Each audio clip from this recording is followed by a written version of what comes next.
बुखार, बदन दर्द और वो एक अजीब सी कमजोरी, हम सब कभी ना कभी इससे गुजरे हैं। और अक्सर हमारा पहला रिएक्शन होता है पैरासिटामोल की एक गोली लेना। पर क्या हम इसे सही तरीके से, मतलब सुरक्षित तरीके से इस्तेमाल कर रहे हैं? तो चलिए आज इसी पर जरा बात करते हैं। जब बुखार आता है ना तो पूरा शरीर जैसे तपने लगता है, सिर भारी हो जाता है और पूरे बदन में एक अजीब सी थकान महसूस होती है। ये एक ऐसा एहसास है जिससे हम सब वाकिफ हैं और जाहिर है हम सब चाहते हैं कि इससे जल्द से जल्द छुटकारा मिले।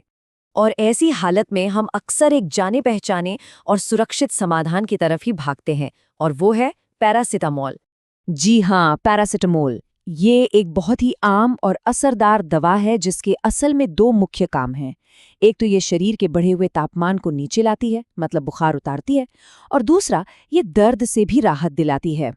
तो देखिए, पैरासिटामोल के फायदे तो सब जानते हैं, लेकिन जो बात सबसे ज्यादा जरूरी है वो है इसकी सही खुराक को समझना। क्योंकि कोई भी दवा तभी तक सुरक्षित और असरदार है जब तक उसे सही मात्रा में लिया जाए।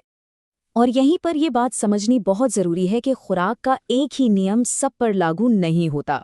जो डोज बड़ों के लिए सही है वो बच्चों के लिए बिल्कुल अलग होती है। अच्छा, अब जरा इस पर ध्यान दीजिए, ये जानकारी बहुत काम की है। अगर हम बड़ों की बात करें तो उनके लिए सामान्य खुराक 500 से 650 मिलीग्राम की होती है, जिसे हर 6 से 8 घंटे के अंतर पर लिया जा सकता है। लेकिन बच्चों के मामले में ये पूरी तरह से अलग है। उनकी खुराक उनके वजन यानी वजन के हिसाब से तय होती है, जो है 10 से 15 मिलीग्राम प्रति किलोग्राम। मतलब अगर किसी बच्चे का वजन 10 किलो है तो उसे एक बार में 100 से 150 मिलीग्राम दवा दी जाएगी। इसीलिए बच्चों को दवा देने से पहले उनका सही वजन पता होना बहुत ही जरूरी है। और ये नंबर 4000 मिलीग्राम, इसे हमेशा याद रखिए। किसी भी वयस्क के लिए 24 घंटे के अंदर ली जाने वाली पैरासिटामोल की कुल मात्रा इससे ज्यादा बिल्कुल भी नहीं होनी चाहिए। ये एक तरह से लक्ष्मण रेखा है जिसे पार करना सेहत के लिए काफी खतरनाक हो सकता है। तो पैरासिटामोल वैसे तो काफी सुरक्षित दवा है, पर कुछ सावधानियां हैं और कुछ सलाह हैं जिनका ध्यान रखना हम सबके लिए बहुत जरूरी है।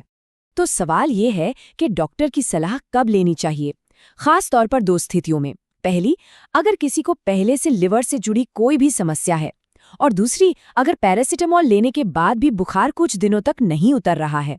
ऐसी किसी भी हालत में खुद से इलाज करते रहना बिल्कुल भी सही नहीं है। तो ये सारी जानकारी हमें एक बहुत ज़रूरी सवाल पर लाकर खड़ा कर देती है। क्या हम पैरासिटामोल जैसी आम दवाओं का इस्तेमाल पूरी जिम्मेदारी से कर रहे हैं? इस पर सोचना वाकई ज़रूरी है, क्योंकि जब बात सेहत की आती है तो सही जानकारी ही सबसे बड़ा सुरक्षा कवच होती है।